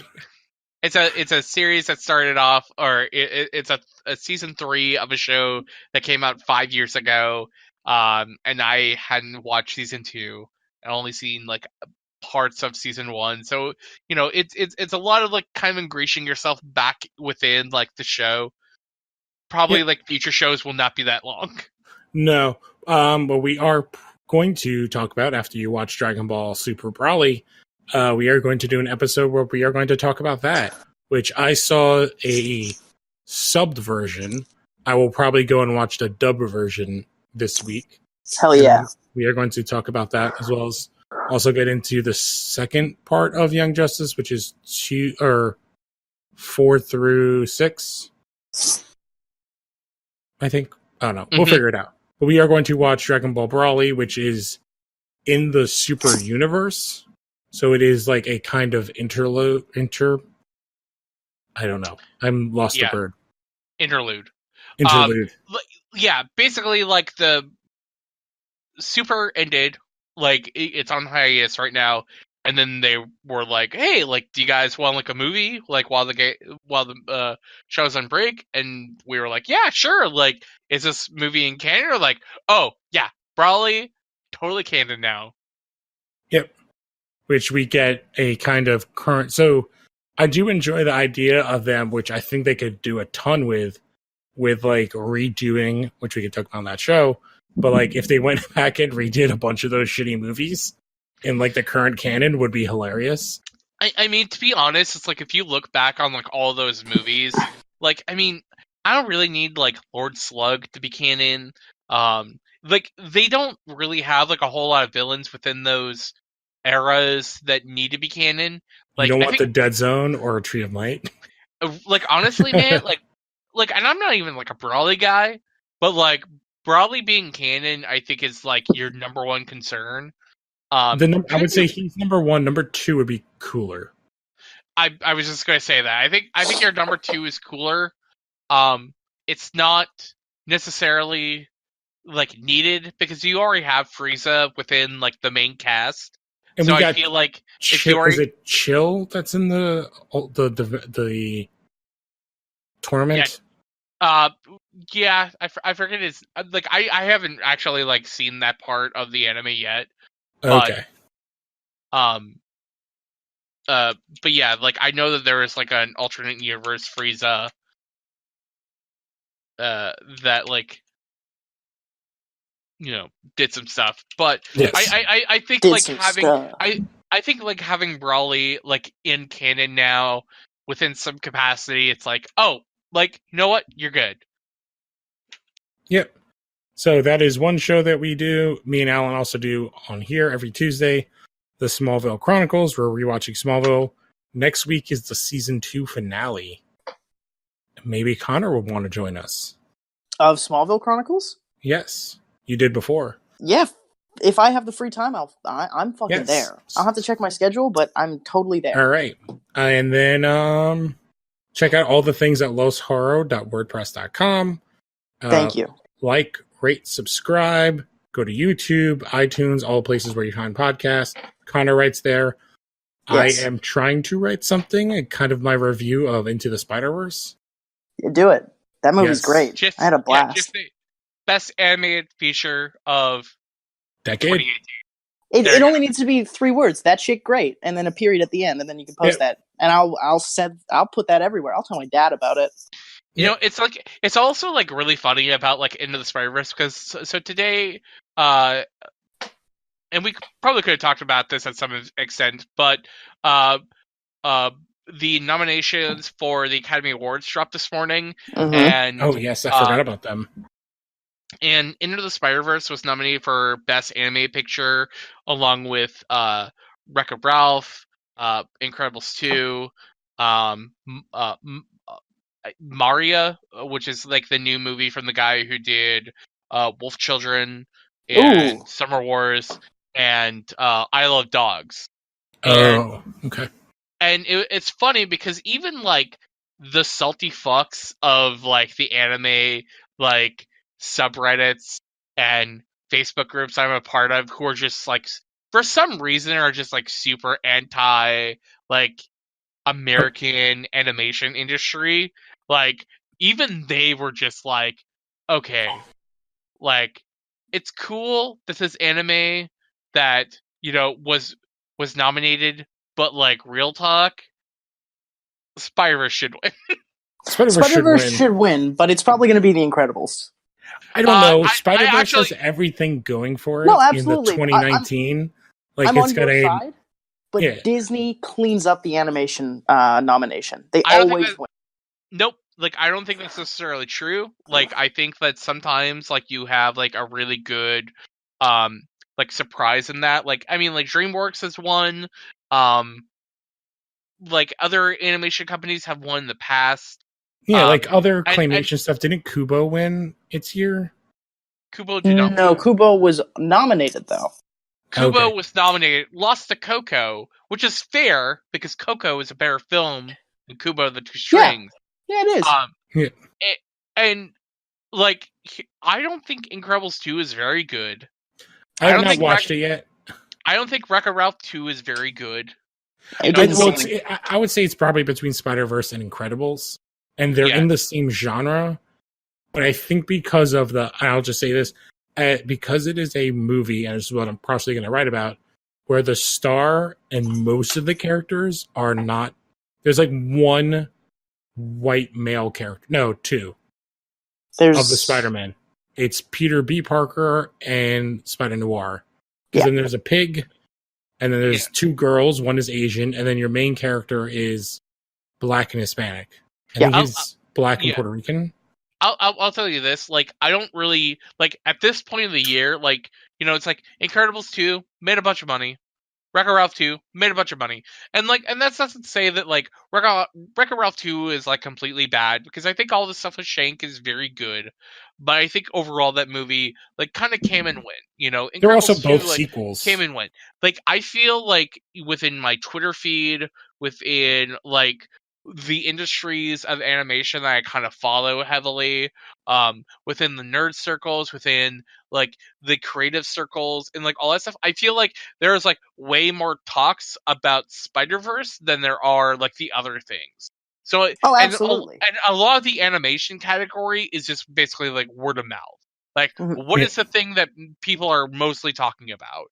And so, like, I think a lot of people are, like, jaded right now with, like, Disney winning, but I think Spider-Verse winning that Golden Globe award, like, and the Golden Globes isn't super serious, but No, but it's kind of like a precursor most of the time.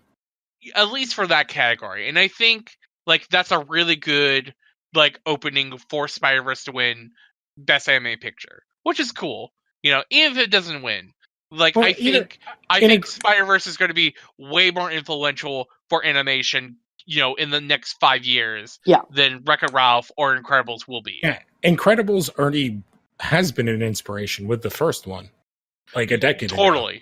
Dude, the first, like, 15 years of Pixar alone is just like a testament to animation innovation and power. Well, the first Incredibles is still the best Fantastic Four movie that's ever been made. Technically, I mean, like, Fantastic Four. Roger Corman, Fantastic Four, I think is. That's like the Roger Corman one is like on a different level. Most people don't even know that exists. Yeah, that's the early '90s one, right? Or like that's the weird one where they did it to save the property rights. Oh yeah, that's the one with Miles Teller, right? No. That's the one from a couple years ago. The Roger Corman one is the one where the guy has like giant like PVC pipe arms. What? I gotta look this up. Yeah, it's like the '90s one that you were talking about. Oh, okay, yes, okay. Yeah, that's the Corman one. I thought you were talking about a new one. Like, no.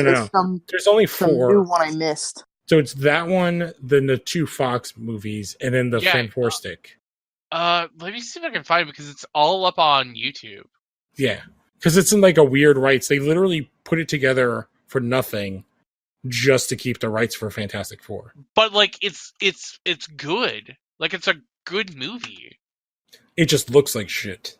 I don't even think it looks bad. Like, I mean, it came out in 1993, and you could compare it to, like, The Mask, which is another superhero film that came out in 1993. But the budget for The Mask was just like, quadruple what the budget for Fantastic Four was. But I think the Fantastic Four film is super fun. It's like the only Fantastic Four film where I feel like they feel like a family dynamic. Doctor Yeah. Doom looks fucking sweet. Well, that's the big thing of why Incredibles is like the best one, is because it's the only one where they actually get the family dynamic. Yeah. But Doctor Doom looks rad. Like, they have these really cool painted backgrounds that look like super metal. Like, there's like a couple things about the Fantastic Four 93 version that are like a little shaky. Like, there's like a villain who's not the Mole Man that's kind of shitty. And there's Well, it's also in that same era of that, like, what was that, the weird Captain America movie? There's the Dolph Lundgren Punisher. Those were the 80s. So this was like about like 4 or 5 years removed from that. So this is Swamp Thing was what, 89 or is it 87? I think Swamp Thing was 87. The John Carpenter Swamp Thing, by the way, that they then turned into a TV show. 82. Oh my, that Swamp Thing's that old? Jesus Christ. Because I was gonna say, if that was 89, Wes Craven, like, he'd like already. Or Wes Craven, that's what I meant, not John Carpenter. Because I was gonna say, like, that was already like him doing like Nightmare on Elm Street. I couldn't imagine him doing Swamp Thing at that point. Which, if you want to, we did an episode for the movie special. We watched that Swamp Thing, and it to give a summary, it's a movie where they do whatever they can to make Adrienne Barbeau have a wet T-shirt. Oh, nice. Well, let's finish at our plugs because it's that time. Yes, it's after midnight by me. So Connor, plug away, okay. senor. Yeah, follow me on Instagram. I am at Maybe. I post there sometimes. I'm scared of Instagram, so right now I'm not doing anything. Twitter, I tweet pretty regularly. I'm at System Monitor 1. Nothing particularly about what we talk about here, just garbage. And I write for Lost Haro Games, so LostHaro.wordpress.com. Yes, that's it. Cool. One day I'll get that plug correct. And I'm starting next week, Tuesday, I will be starting my Kingdom Hearts 3 review, which means sometime early 2020, I will have the Kingdom Hearts 3 review ready for everyone. Other than that, all right, Jonathan. Yeah. You can find me at John_FN_Siler on Twitter. I usually also have like the same handle on Instagram and wherever else I go. So I'm not a hard man to find.